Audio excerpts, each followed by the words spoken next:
Welcome to Wings for Life 2022. I was hoping we were going to be in person by this time, but anyway, here we are, and we're going to continue with Zoom, and I'm excited because tonight we are going to talk about one of the key ingredients of everything that we do at Wings, and communication, of course, and then the 40 developmental assets, and how do we tie all this stuff in? And I've got some of the volunteers and some of our key staff here with us tonight, so we're going to have a great time with this. I'm really excited. Of course, our mission at Wings is transforming lives to break that generational cycle of incarceration. And since 1995, this is our 27th year. I can't believe it's 27 years. But this is how we go about doing it, what we're going to be teaching you tonight, and teaching you some of the skills tonight that we're going to do. Now, if you are sitting at home and you just happen to have some paper cups around and you want to do this exercise with us, grab anywhere from 6 to 40. And you could print out on our website the list of the 40 assets. And if you don't have that, don't worry about it because we are going to have it. If you were joining us in person, our Wings for Life program, which you're joining us tonight, the life stands for life skills imparted to families through education because we want to educate people. That's how we change people. And it's an empowerment program. We teach manners and life skills and discussion and the 40 assets that you're going to learn about tonight. And of course, we do all kinds of special meetings. There are reasons why this is so important, and it's just hitting home more and more every time you pick up the newspaper. 1 in 2 American adults have had or will have an immediate family member in prison. I did. I'm not going to ask you guys if you did or not. I did. My first husband went to prison. That's why I started this. Children of prisoners are at least, we know, 3 times more likely to end up in prison than anybody else. I've heard it as high as 72%, and lately on national calls, I've heard 83% of children of prisoners go to prison. I have 4 boys. That means 3 of my boys should be in prison right now, based on statistics. No parent wants their kids in prison. This is to help keep your kids and anybody you know out of prison. Over 50% of the at least 2.5 million Americans, the children that have a parent in prison never even get to see them. Of course, with COVID, that's out of the question now. They haven't seen them in person in almost 2 years. We have got to do something about that, and at least with Zoom, we're able to do that. And currently, 1 in 3 American adults, and I'm not going to, again, do it over here with our staff, but 1 in 3, actually, I will, because I'm going to do 1, 2, and I'm going to point to Sean over here. Sean waved to our audience because Sean is one of our new staff, and you're going to get to know him over the course of time. He is a returning citizen, and you have been to prison. And next time he will have his wing shirt, and he is working with us, and he's going to be doing podcasts and starting our Wings Works and doing all kinds of things. But 1 out of 3 adults in America have a criminal record. This is horrifying. We have got to change that. And then you could read the rest of the statistics that were on this slide. I'm not going to spend the time with that tonight.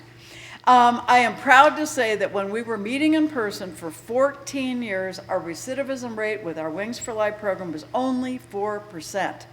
And the national recidivism rate, the U.S. Justice Department did a study for 9 years. They tracked returning citizens for 9 years. 83% of them went back. Sean, do you want to go back to prison? No. No, and I don't want you going back, and we're going to do everything for you to help other people and for us to help Sean and everybody else. 100% of our youth ended up progressing to the next grade if they attended 10 or more times, and 100% of our girls, none of our girls, if they attended 10 or more times, got pregnant. We've never had any of our girls, teenage girls, get pregnant. At Wings for Life, we teach you manners. So if you go onto our website and you pull up our placemat that is going to look like this, you are going to find on this placemat, you're going to find some manners. And at the end of the night, if I have time, I'm going to go over the manners tonight because we are condensing this program to 30 minutes instead of in person for an hour. But we've got manners listed here. We've got ways to develop assets and information about the assets. And we've got questions for you to talk about if you want to meet a lot longer. But we're going to teach you manners, life skills, discussion, and group mentoring. And ACEs, the center of this diagram is a heart with love. Everything we're trying to do is share it through love and through compassion and caring. But ACEs, I put that in the middle because somehow ACEs, adverse child experiences, throw everything all off. But what happened to you when you were growing up, you can't change. But what we're going to teach you today will help you to start combating some of those issues that perhaps you had as a child. And we will get into some of that here shortly. But first, we're going to start with a telephone game.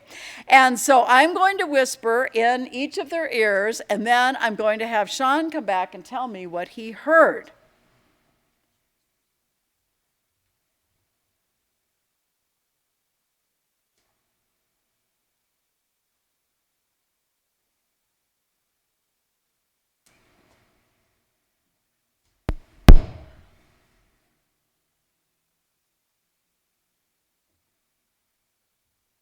So they are whispering. We are practicing the old telephone game. And we're going to see, this is something that everybody knows at Wings, but we're going to see how it gets transferred person to person, because we're talking about communication tonight. And sometimes communication doesn't quite get across. I'm seeing Phil already struggling a little bit about what is going to be said, and I'm going to be very eager to hear and not let Sean see what, okay, Sean, you can't look at the screen. There are 38 assets. You need at least 31 to eliminate something. Oh my goodness, wow. Okay, now let's look at the screen and let me go over what I said, okay? There are 20 internal and 20 external assets. We're gonna go over those. And a person needs 30, not 31, developmental assets or more to cut at-risk behaviors.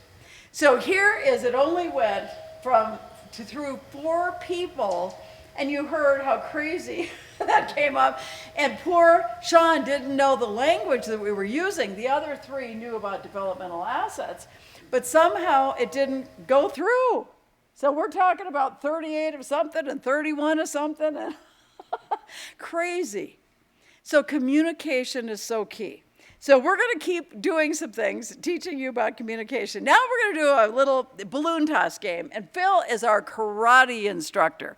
So if you come in person to Wings, you get to meet Phil, but tonight you get to meet him in person right here. So here you go, Phil. Tell us what we're doing. Come on, guys. May I have everybody up and in a circle, facing each other, spread out a little bit. Okay. The exercise here is I'm going to toss a balloon or more into the center of the circle. Their job, no matter how many balloons there are, is to keep them off the ground. As soon as it lands on the ground, the exercise ends, and they have achieved failure. Okay, so we're ready to go, when Phil. that is. Here we go. Okay, we can't fail, team. Okay, oh. Okay, there you go. Oh. There you go, Sean. Okay, I got it.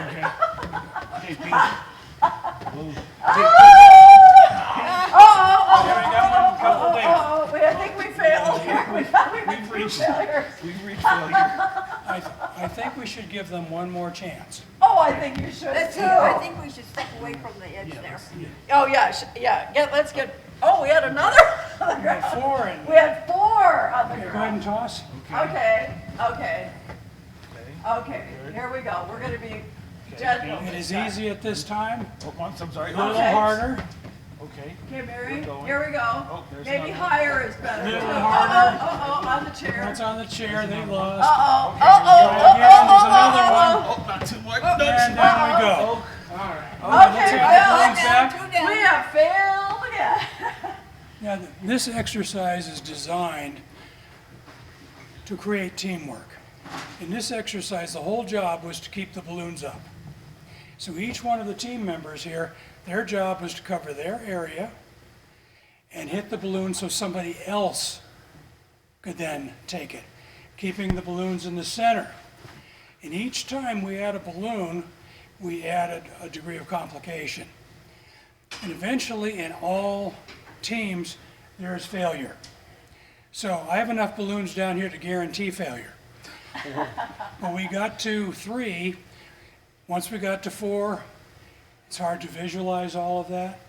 And you're hitting 2 at a time. The exercise works best when you have 8 to 10 people. And there's balloons everywhere. It's chaotic and obnoxious. It's a great exercise. So thank you, everybody, for participating. And Well, thank you, Phil. Okay, so what did we learn from this exercise?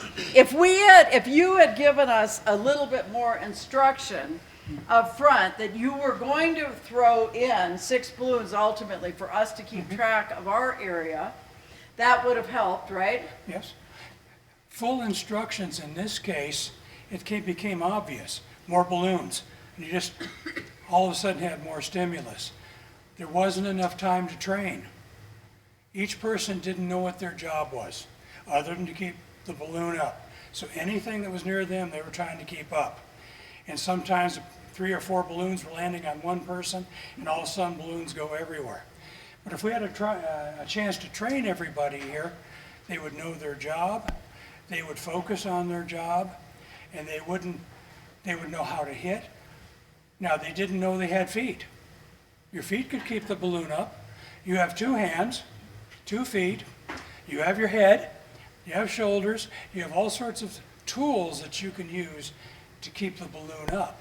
But we didn't tell them about that. So if you are in the workplace and suddenly you are feeling like way too many balloons or balls are coming into your court, maybe you better take time, say, hey, boss, help me here. There's too much going on. I need some help. I need some coordination from the rest of the team. And let's regroup and figure out how we could do this together.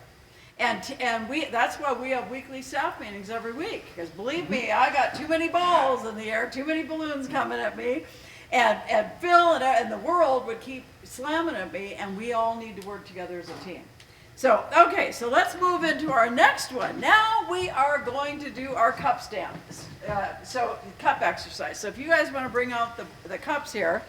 So if you are at home and doing this exercise, I want you to stack your cups as quickly as possible. We've already done it to save time. The cups have to ultimately stand on their own, and Mary's carefully bringing that last one over. And I want you to build the highest, strongest tower that you can that fits. Now we're working on a tiny stool, so to get all of those there, and I want you to work together as a team. So that's what we're going to be doing, and here's what we've got. So here is our cup stack game. So I'm going to have somebody that feels, who has a lot of hot air here? Oh, Ken, I know you. Okay, you got 1 blow. Okay. Because we're going to talk about the winds of life here in a second. But if you get 1 blow, and your job is to try to blow over this stack of cups, let's see what you can do. Whoa! Okay, don't touch anything. Okay. Oh, except our sign is coming off. There's a sign down there, okay? Okay. Well, good job. Okay. Now, okay, I will tell you how many cups were here in a second. Okay, let's see your big lungs going. Whoa! You kept 1 on the upper level, but because you had all those other cups, and you had a little foundation. Now, Phil, I'm going to ask you for some help over here, and we're going to do something else, but before you could blow, okay, we're going to do something here. So, here we go. Okay, put your hands out and block the cups. So if we can't touch them though, we aren't allowed to touch them. Whoa. Okay, he knocked them over, pull them back. Oh, but look what happened. Let's stand back so the camera can see. Okay, so by blocking the wind of life, look, we still have almost as many. They're all on the table. There were 6 over here, there were 20 over here, and there were 40 over here. Okay, we're going to leave these. I'm going to have you guys sit down, and now we're going to go through this. So if we are blocking the wind of life, because we have winds of life all the time. Sean just moved here from California. That was a big, huge wind of life, wasn't it? Oh, yeah. I hope it's a positive wind. Yes. Nice, warm winds, loving winds. Yes, there you go. But he had to move. You had to get a new apartment. You had to move in. You had to do all those things. It's scary, right? Dealing with the PO. It is scary. Yeah. On probation. And on probation, With their permission, of with course. their permission, but meeting a new probation officer, going through all the rules, all the things. Okay, accident. Anybody here been in an accident? We've all probably been in an accident of some sort. Somebody hit me one time. Illness. We've all been sick. And we've got one of our board members right now with COVID in the hospital, and we're sick about him. Married? Anybody married here? Okay, married, but it's exciting. I went through a divorce. Don't have my name tag on here today. The sweet part of me is my second husband. So I had a wonderful marriage, then a divorce, now another wonderful marriage. But winds of life, right? Babies. Anybody have kids? Yep. Okay, kids. Oh, boy, grandkids. Oh boy, my grandkids. They're sick right now, a couple of my grandkids. A divorce, death. We've all had loved ones die, right? Okay, and incarceration. Sean can raise your hand to that. Now, I haven't been in prison, but a huge wind of life. So, what we had here was we had 40 cups, we had 20 cups, and we only had 6 cups over here. And let me tell you about the significance of all of that. We teach Search Institute's 40 developmental assets. They are a think tank out of Minneapolis. And every week at Wings for Life, we teach at least 1 to 3 of the developmental assets. And we're going to show you what they are in a second. And then we give you ideas of how to build them. Because if I said to you, let's go build family support, and I said, oh, come on, how do you build family support? You know, we kind of, don't call on me yet, I'm not sure. Well, they're wing staff, so they know. But still, for the average person would say, oh my gosh, I don't know about this. So here we go. There are 20 internal. Now, we did 20 cups over here. That is a significant amount, and there are 20 external.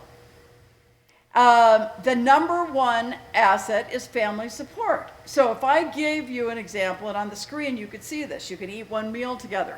People do that? Yeah. Limit television watching, all kinds of things. State and discuss your values, encourage active involvement in organizations, teams, clubs, whatever.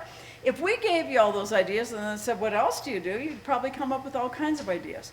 So we're not going to just say, well, go build family support. We're going to say, here are some ways, and you tell us what else you do. Now, you must have, now look at this. You must have, and this was the statement that we gave, you must have 30 or more of these assets to cut at-risk behaviors. And the tragedy is that across America, in public schools, mid-schools, no average youth across a whole city has more than 20. So, Sean, you got to have 30 or more of these. So I'm teaching Sean because he has not been around a whole bunch, and these are really key. You got to have 30 or more, and look what happens with 20. You don't have much left. When the winds of life knock you over, and if you had to start rebuilding this pyramid again, or the assets of life, before, if the clock started, you'd have to be on the ground picking these up before you could even get back to get started. And you didn't even have more than 20 to start with. Now over here with the 40, look, we've still got quite a few there, and you probably got 20 there for starters, and Ken had a lot of hot air. And it gives you something to start with. And so that's why it's so important. So we don't want people having at-risk behaviors and going to prison. So that's why we're teaching you these things. Now, if you go to our website, you will see a sheet like this. You can see the top 20 are external.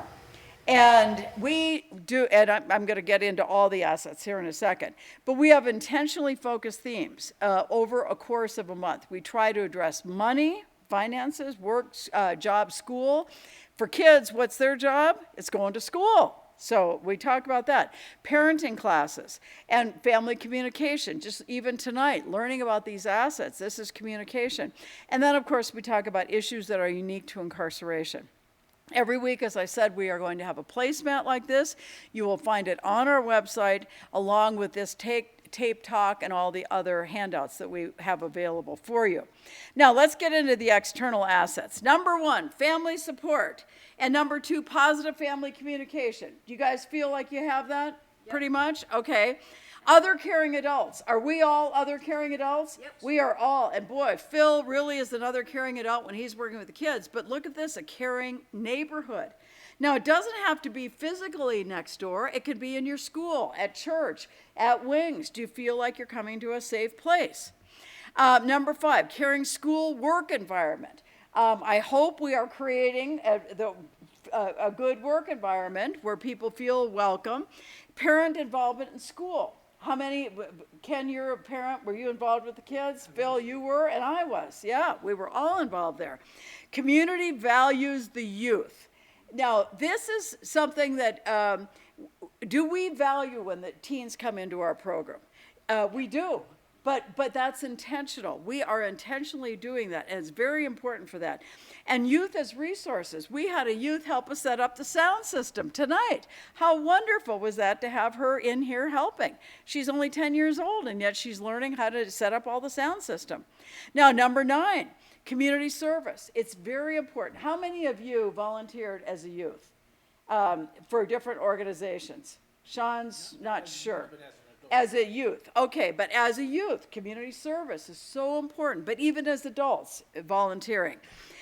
Safety. Now, do you feel safe in your home, at school, and in your neighborhood? And that means the work environment, or, at school, or, wherever your environment is. Do you feel safe? Yeah, I do too, but a lot of people don't. A lot of people come to our program, they don't feel safe at all. We got to help create that environment. Family boundaries. I sat down with my boys and I went over rules. Okay, boys, you got to get your homework done. Then you got to do this. And then before you get into playing, games, video games or whatever, you got to do these things. How many of you established rules with the kids, with your own families? And I know you guys didn't have kids, so okay. School boundaries. Does the school provide clear boundaries? If they don't, if you're not sure, you need to talk to the teacher, the principal, the counselor. Talk to your kids. What are the rules at school? And follow them. Neighborhood boundaries. Neighbor takes responsibility. Like if you see something weird happening in your neighborhood, are you going to take advantage of it and try to help people? I hope so. We need to do that. Adult relationships, that parents and others are positive role models. We do everything we can at Wings to be best role models, right? Yeah. Okay. Positive peer influence. All of us need to be around positive people. Sean, in prison, you surrounded yourself with the best inmates that you could find, yes, right? And there are a lot of them. And there are a lot of wonderful people, of course. Yeah, absolutely. But it's who you surround yourself with, right? Yeah, and getting out. And we're only surrounding Sean with all the Wings folks, so he's around the best people possible.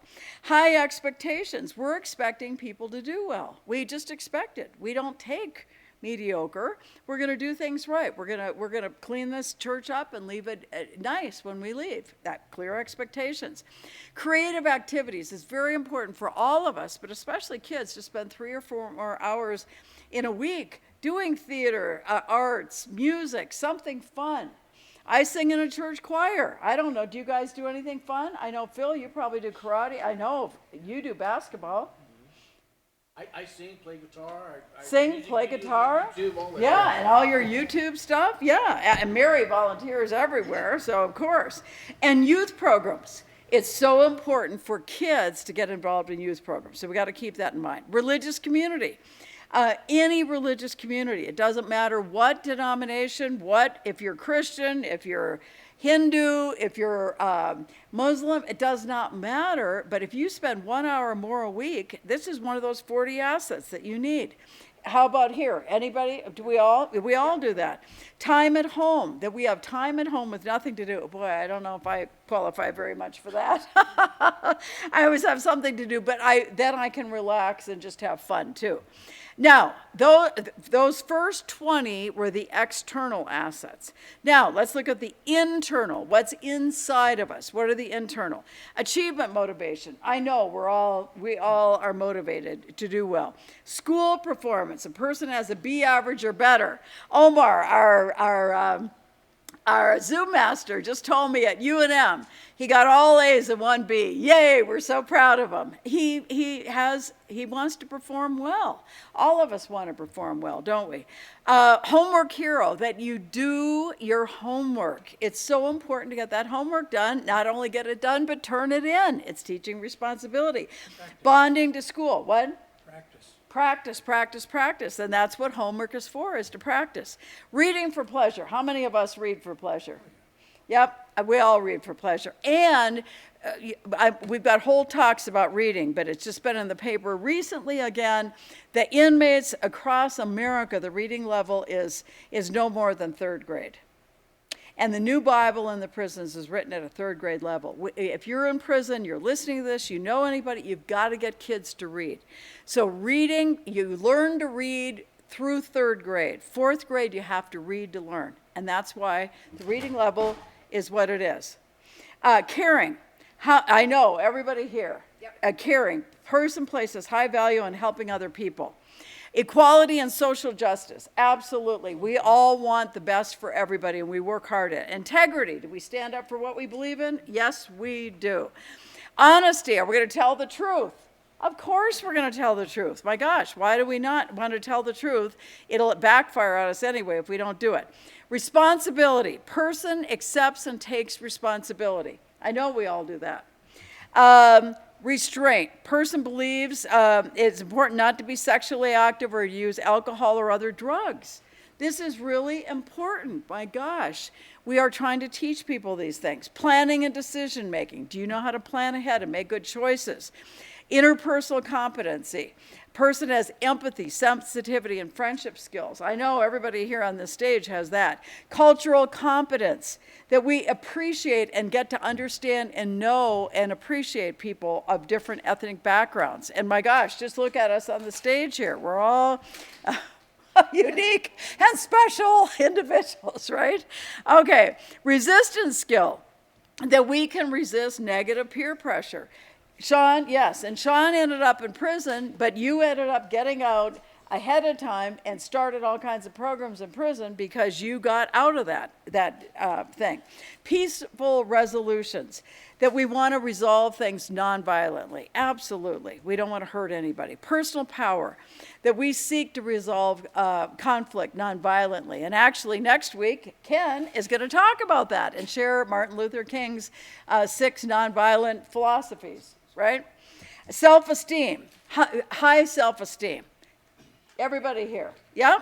Yeah. Sense of purpose. Do we all have a sense of purpose? Boy, we were talking about the office today. We have a sense of purpose for that, for sure. And how many of us have a positive view of the future? Yep, there you go. Well, folks, these are the 40 developmental assets. Now, again, how many of those assets do you need? How many do we need now, Sean? 30. 30, yay, he got it. We don't have to do the secret thing and getting it wrong. We need to have 30 or more. But if we don't have them all, what do we do over here? We put our hands out to protect what limited assets we had, representing the cups, and we protected what we had. So whatever you've got, protect them. Know that those winds of life are going to come. Know that we are going to be bombarded with all kinds of things, and prepare and start to build some of these assets. Now, when we talk about these cups, and I like to use these cups, are we going to build a whole cup, a whole entire cup of family support at Wings for Life? Of course not. But are we going to build a little piece of that, and a little piece of caring adults, and a little piece of restraint, and a little piece of a safe neighborhood, and a little piece of a positive view of the future, and a little piece of all these things, and are we going to put our hands around to protect what we have? So I was going to do a group hug today. Let's do a group hug. Let's quickly do it. Okay, I want you to stand, make a circle with your backs to each other, and take each other's hand.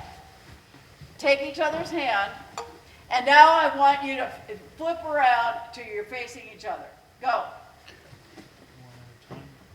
Yeah, one at a time the same way. Oh, wait, no, okay, Mary, don't give away any clues here. Okay. Okay.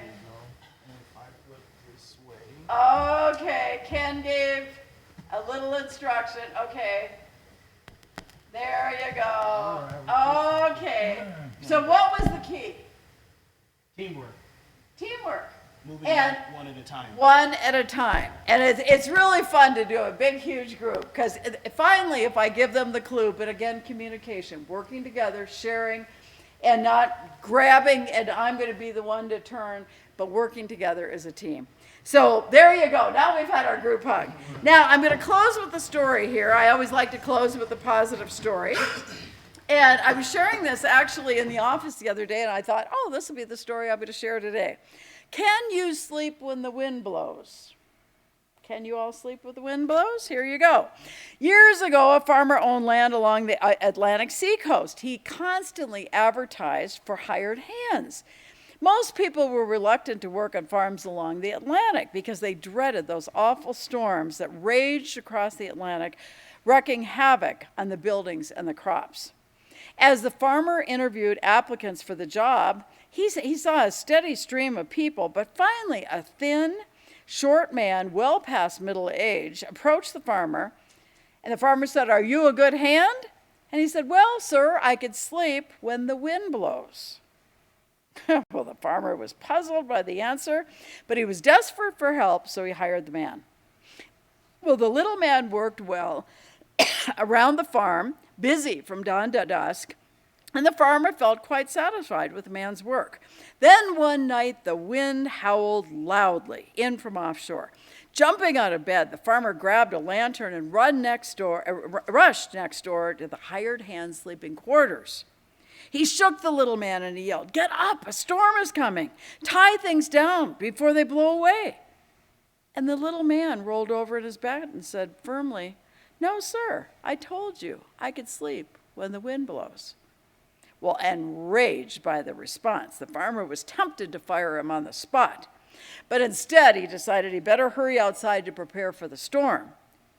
Well, to his amazement, he discovered that all the haystacks had been covered with tarps, and the cows were in the barn, and the chickens were in the coop, and the doors were all barred.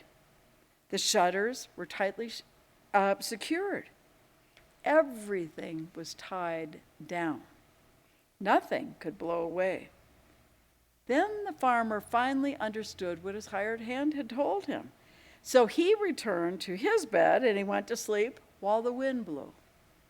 Now, the moral of the story is, are you prepared spiritually, mentally, physically to have nothing to fear? And can you sleep when the wind blows? Well, I guarantee you the more of these developmental assets, the more of these cups, if you will, that we could build, the more protection and preparation that we can make for those winds of life, the better we're all going to sleep. So I hope you sleep very well tonight and from now on, because I hope you know about these assets and you're going to start to prepare your life. And join us next week, because Ken, over here, our staff, will be sharing Martin Luther King's 6 philosophies on nonviolence. And sure hope you'll be joining us 6 o'clock next week. Now, if you are part of our Facebook and YouTube audience, this is the end of the program. If you are joining us with Zoom, hang on, because we're going to breakout rooms and we're going to talk about this. Thanks, everybody, and good night.